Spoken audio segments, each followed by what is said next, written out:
नमस्कार आप सब लोगों को मेरे YouTube चैनल MND विजय नेगी पे आप लोगों का स्वागत।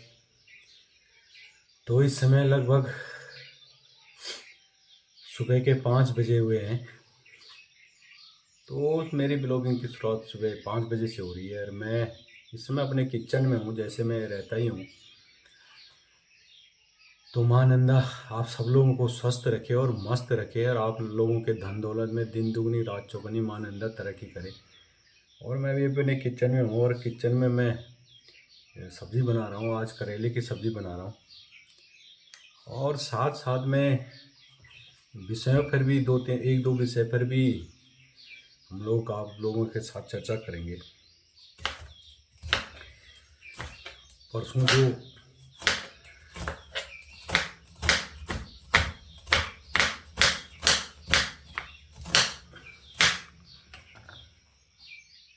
जो बादल फटा था वहाँ ऊपर दीवा माँ मंदिर के पीछे की साइड में,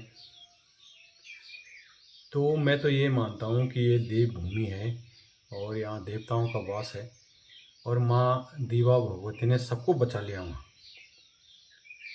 जिस हिसाब से वहाँ तबाही के मंजर जहाँ वहाँ से वीडियो आ रहे हैं, आप लोग भी देख रहे होंगे सोशल मीडिया के माध्यम से, कि जितना भयावह मंजर वहाँ था। चार तरफ अगर वो पानी बढ़ता नहीं तो अगर एक तरफ ही वो पानी जाता तो लगभग गांव का गांव साफ हो जाते। लेकिन माँ भगवती की कृपा है, क्योंकि ये देव भूमि है तो माँ भगवती ने, और जिस प्रकार से हम लोगों ने अपने जो धार्मिक स्थल हैं, जो दैवीय स्थल हैं, उनको एक पिकनिक स्पॉट सा बना लिया हम लोगों ने। हम लोग दर्शन करने के लिए कम जा रहे हैं और पिकनिक मनाने के लिए ज़्यादा जा रहे हैं। तो इस प्रकार से हम लोग भी इस चीज़ के जिम्मेदार हैं।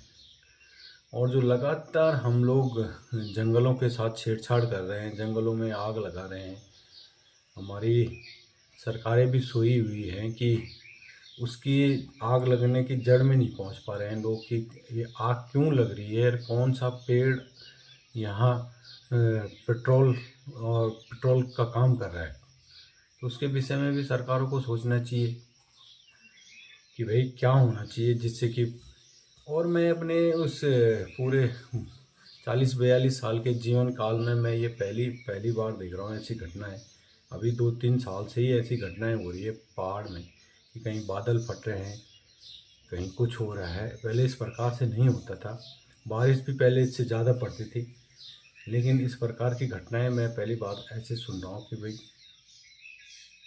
तो जहाँ जिन जिन लोगों को नुकसान हुआ है, लेकिन जान माल का नुकसान नहीं हुआ। माँ देवा भगवती की एक कृपा रही कि जान माल का नुकसान नहीं हुआ। तो भैया कुछ ना कुछ तो करना पड़ेगा, क्योंकि हम लोग सनातन धर्म को मानने वाले, जितने भी सनातन धर्म को मानने वाले लोग हैं, अपने देवी देवताओं के पूजा करते हैं। तो हम लोग मानते हैं, तो इसलिए मैं तो ये मानता हूँ कि माँ भगवती ने, माँ देवा भगवती ने सबको बचा लिया वहाँ से। क्योंकि 4 दिशा में वहाँ से पानी 4 दिशा में गया। उस हिसाब से लगा लो आप, अगर 4 दिशा में नहीं ना जाके वो पानी एक दिशा में जाता तो कितना भयावह दृश्य होता वहाँ।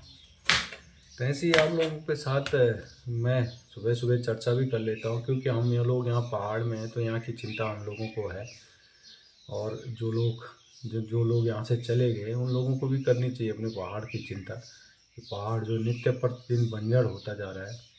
और कुछ दिन पहले लगातार चारों तरफ से जो आग भी लगी हुई थी, वो भी एक कारण है, मुख्य कारण है यहाँ कि जो लगातार आग लग रही है, जो 4-5 साल से लगातार जंगलों में आग लग रही है, उससे भी बहुत सारा नुकसान हो रहा है।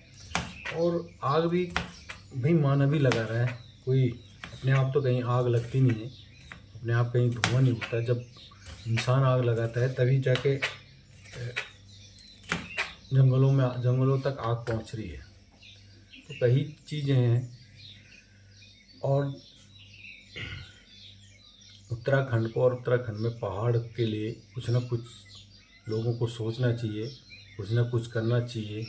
बस सिर्फ खाने पीने तक और उस तक ही अगर आप लोग सीमित हो तो आप लोग इंसान नहीं हो। मैं तो ये कह रहा हूँ कि आप लोगों को भी सोचना चाहिए।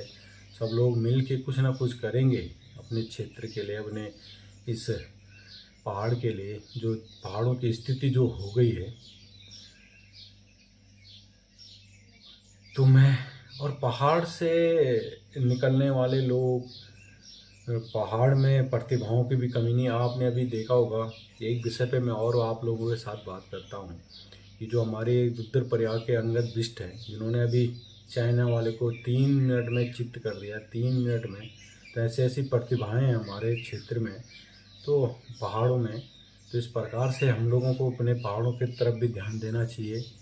खाली अगर हम लोग दाल सब्जी रोटी खा रहे हैं और कुछ नहीं सोच रहे हैं, क्योंकि हम मानव है भाई, मानव जीवन है हमारा, और मानव जीवन में हम लोगों को सोचना चाहिए कि किस तरह से अपना क्षेत्र का विकास हो, डेवलपमेंट हो। खाली हम यहाँ से पैसा कमा करके दिल्ली देहरादून चले जा रहे हैं, बस जा रहे हैं, वहाँ अपने क्षेत्र को कंगाल करके। तो ऐसे भी है। तो आप सब लोगों का प्यार प्रेम मिलता है, तो इस प्यार प्रेम के और इससे के वजह से आप लोगों का आशीर्वाद भी मिलता है, तो एक नया उत्साह से भर जाता है मन में। अभी परसों 21 तारीख को मेरी शादी की सालगिरह भी थी, सालगिरह के भी मैंने एक वीडियो बनाया था। तो लगभग 14 साल हो गए मेरे, 14 साल पूरे हुए मेरी शादी के सालगिरह के। और कहीं समय जैसे होता है ना कि 14 साल तक हम साथ रहते हैं, सुबह शाम।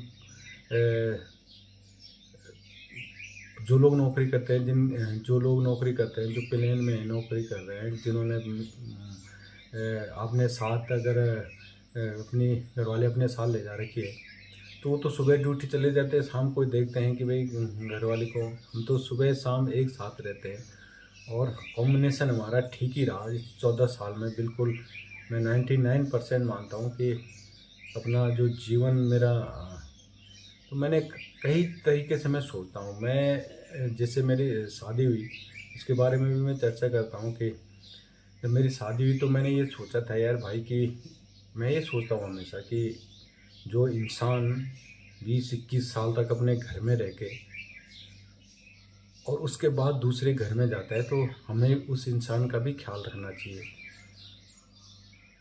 अपना घर छोड़ के कोई हमारे साथ जीवन गुजारता है, नए घर में अगर कोई आता है, तो उसको भी आत्म सम्मान और सब चीज़ मिलना चाहिए भैया। है तो इस चीज़ तो कुछ वो तो होता ही है भाई, थोड़ा बहुत शादी भरी ज़िंदगी है, अगर 2 आदमी हैं तो उसमें थोड़ा बहुत लड़ाई झगड़ा तो होता है। लड़ाई झगड़ा मुंह से हमारा, मैं तो मुंह से वैसे ज़्यादा कुछ बोलता नहीं हूँ, मैं चुपचाप ही हो जाता हूँ। थोड़ा बहुत बोल करके बोलना भी पड़ता है कभी कभी, ये जीवन है भाई, ये संसार है, बिना बोल के भी चलता नहीं है। इस हिसाब से 21 तारीख को मेरे शादी के 14 साल भी हो गए, पूरे हुए, और 15 साल लगा, लेकिन मुझे पता नहीं चला। मैं वास्तव में मैंने जब वो वीडियो बनाया तो मेरे आंखों में आंसू भी आ गए थे यार, कि भाई 14 साल बीत गए, लेकिन इस प्रकार का कभी जैसे लड़ाई झगड़ा या ऐसी भयंकर तरीके से नहीं हुआ। मतलब भयंकर तरीके जैसे हो जाता है ना कि एक साथ रहते रहते आदमी इतना हो जाता है। लेकिन मैं अगर मेरे घर वाले अगर कहीं जाते हैं तो मुझे बड़ी चिंता होती है भैया, कि 10 बार मेरे हाथ फ़ोन पे चला जाता है कि फ़ोन कर लूँ, लेकिन मैं इसलिए फ़ोन नहीं करता। कि मैं कहता हूँ चलो यार, कहीं जा रखे हैं रिश्तेदारी में या कहीं भी, तो बार बार फ़ोन करूँगा तो अच्छा भी नहीं लगता। तो इस हिसाब से जीवन के 14 साल भी गुजर गए, और आप लोगों के साथ बात करते करते मुझे 4-5 महीने भी हो गए। कब इतने लोग मेरे साथ जुड़े मुझे पता ही नहीं चला भाई।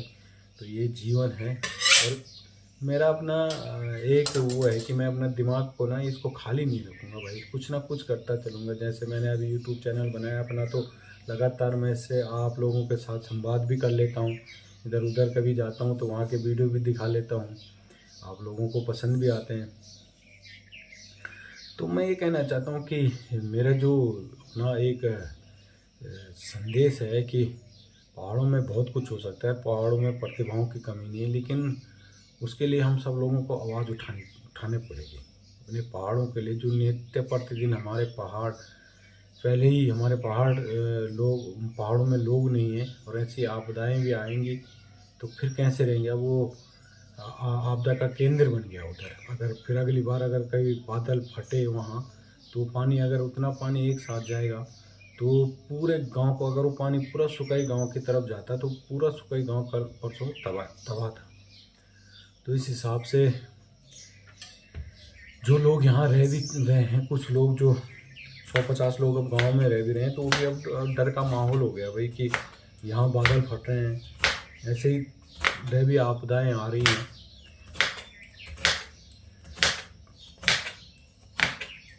तो पहाड़ में तो दोनों तीनों तरफ से मार है, दैवीय आपदा भी आ रही हैं, बेरोजगारी भी यहाँ है। जो यहाँ रहना चाहते हैं उन लोगों के लिए रोजगार के भी साधन नहीं है। शिक्षा का स्तर यहाँ ऐसे हो गया, जीरो हो गया, शिक्षा का स्तर जीरो, और स्वास्थ्य का स्तर तो जीरो ही है यहाँ। स्वास्थ्य का स्तर तो हम भगवान राम के भरोसे हैं यहाँ। और गलती भी हम लोगों की है, हम लोग ऐसे ऐसे लोगों को आगे पहुंचा देते हैं कि जिन लोगों को क्षेत्र से कोई मतलब नहीं है, खाली राजनीति करनी है उन लोगों ने। तो गलती हमारी भी है, हम लोग में एकता नहीं है। मैं कह रहा हूँ बिना एकजुटता के, बिना एकता के कुछ नहीं हो सकता। अभी भी समय है, जितने हम लोग यहाँ बचे हुए हैं पहाड़ों में, तो हम लोगों को जो काम भी करना है मिल के करना चाहिए। कहीं कोई भी काम हो तो बैठ के ऐसे, लेकिन यहाँ मैं देख रहा हूँ कि आदमी एक दूसरे को नीचे दिखाने में लगा हुआ है। और सबसे बड़ी आदत है जो हमारे हिंदू समाज में जो आदत है, आज यहाँ आदमी उम्र से बड़ा नहीं है। मैं देखता रहता हूँ, मैं हर चीज़ पे नोटिस करता रहता हूँ कि यहाँ आदमी उम्र में बड़ा नहीं है, पैसे से बड़ा है। तो भैया जिस दिन आदमी ने जब से ये चलन हो गया पहाड़ों में कि हिंदू समाज में, चाहे मैं हिंदू समाज में बोलूँगा, सनातन समाज में बोलूँगा, हमारे समाज में बड़ा अब उसी को माना जाता है जिसके पास पैसा है, कि भाई वो बड़ा आदमी है साहब। आज आदमी उम्र से बड़ा नहीं है, बड़ा आदमी पैसे से। तो इस प्रकार से हर किसी को पैसे का, हर चीज़ का घमंड हो गया। लेकिन भाई बिना एकता के कुछ नहीं है। आप चाहे आप लगा लो, कहीं अगर जंग लड़नी हो तो उसके लिए सेना चाहिए, सेना एकजुटता चाहिए। सेना जब अटैक करती है तो एकजुट होकर वो अटैक करती है कहीं भी। तो किसी भी काम को करने के लिए अगर पहाड़ों को फिर से आबाद करना है तो हम सब लोगों को एकजुट होना पड़ेगा, जितने हम पहाड़ में बचे हुए लोग हैं। और जो छलने वाले लोग हैं उन लोगों से भी सावधान रहना पड़ेगा, जो खाली यहाँ राजनीति करने के लिए आ रहे हैं, जिन्होंने यहाँ से प्लान कर लिया है और खाली राजनीति का। मैं अपने YouTube चैनल के माध्यम से ये भी संदेश दे देता हूँ, क्योंकि मुझे इस चीज़ का डर नहीं रहता कि भाई कोई क्या बोलेगा। तो मैं ऐसा ये संदेश भी है मेरा कि हम लोग जितने यहाँ बचे हुए, हम लोगों को कोशिश करनी चाहिए। मैं तो लगातार कोशिश कर रहा हूँ भाई, अपने YouTube चैनल के माध्यम से। कई विषय हैं मेरे, उन पे मैं काम तब करेंगे जब भी कहीं ऐसे पद मिले, जब ऐसे जगह पहुँचे तो काम करने के लिए। और पद भी मिल जाए, लेकिन अगर लोगों का सपोर्ट ना रहे तो आदमी कुछ नहीं कर सकता। मैंने तो हर बार ये बोला है कि बिना लोगों के सपोर्ट के, बिना लोगों की मदद के आदमी कुछ नहीं कर सकता। अगर आदमी गांव में भी है और गांव के लोग एकजुट नहीं है तो गांव में भी कुछ काम नहीं हो सकता, मैं ये कह रहा हूँ। और हम लोगों को, जितने भी लोग पहाड़ में, एकजुट होकर रहना ही पड़ेगा, क्योंकि पहाड़ों में स्थिति ऐसी आ रही है, किसी के घर में एक आदमी है, किसी के घर में 2 आदमी हैं।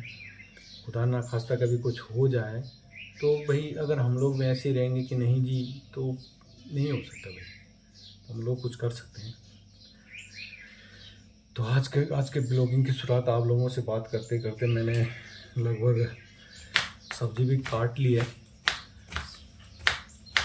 और अब इसको मैं बनाऊंगा। करेले की सब्ज़ी बना रहे हैं आज, आपको मैं दिखाता हूँ भी।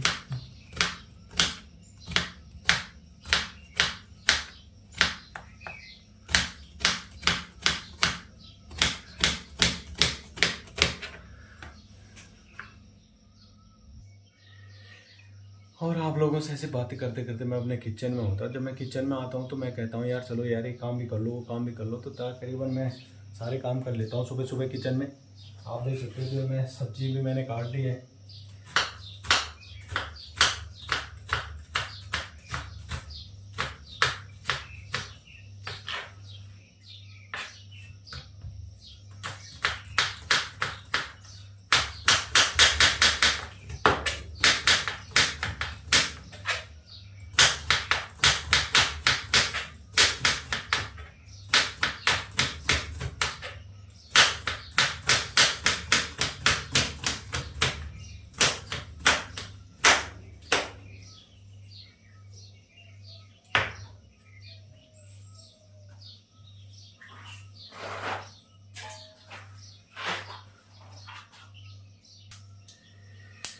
और आप लोगों से बात करते करते मैंने कढ़ाई भी रख दी है। अब मैं इसमें बनाऊंगा करेले की सब्ज़ी। और इसमें जो हम डालते हैं बस खाली इसमें तेल डाल के नमक मसाले में ऐसे भून के, और ये जो हमारा घर का जीरा है उसको डालते हैं।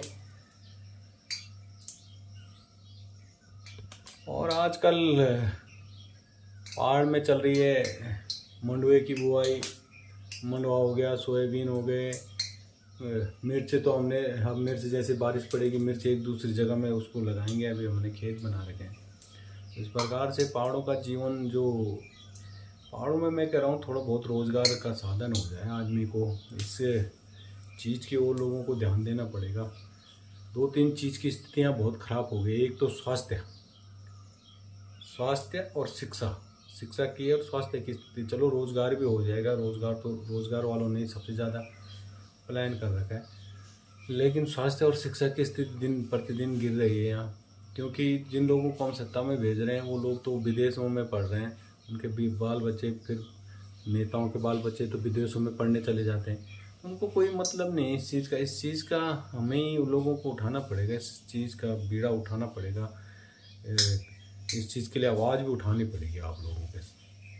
तो मैं ज़्यादा लंबा ब्लॉग नहीं बनाऊंगा। आप लोगों के साथ चर्चा भी हो गई कि जैसे प्रतिभाएं हो गई उत्तराखंड में, जैसे अंगद बिष्ट हो गया। अंगद बिष्ट आपने देखा होगा कि 3 मिनट, मात्र 3 मिनट में उसने चाइना के खिलाड़ी को चित्त कर दिया था।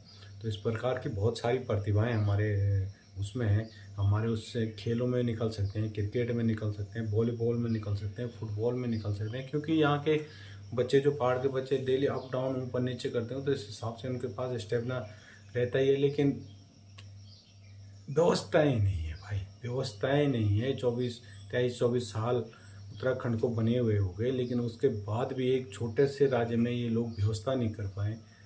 हर ब्लॉक में एक ग्राउंड की व्यवस्था नहीं कर पाए, बड़ा सा स्टेडियम की व्यवस्था नहीं कर पाए। तो ये हमारे लोगों को भी सोचना पड़ेगा कि हम चोर चक्कों बेईमानों को हमारे लोग आगे भेज रहे हैं। ये सारे चोर चक्के बेईमानी है। अगर एक दृष्टि से देखा जाए तो हर आदमी